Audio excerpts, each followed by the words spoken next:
Hello everyone.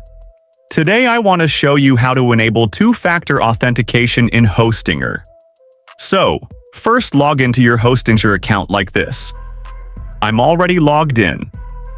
And then click on your profile picture. Go ahead and click on account information. Go ahead and click on security. Here, just make sure this appears to you.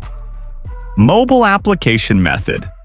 This is the two-factor notification. It will send you a second code when logging into your Hostinger account to make sure it's you who logged in.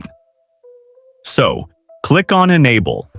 Here, you will have to enter the code, received it to your email copy map, pass the code here, and click on Confirm. This will lead you to the next step, which is to download the authentication app on your phone. This app will generate 1-minute codes for you to enter here. You just have to be a little bit faster to copy the code from the app and paste it here. And that's it. Don't also forget to save your backup codes, guys. So that's it, guys.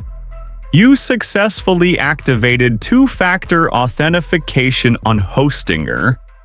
If you found this video helpful, don't forget to like, subscribe, and leave a comment.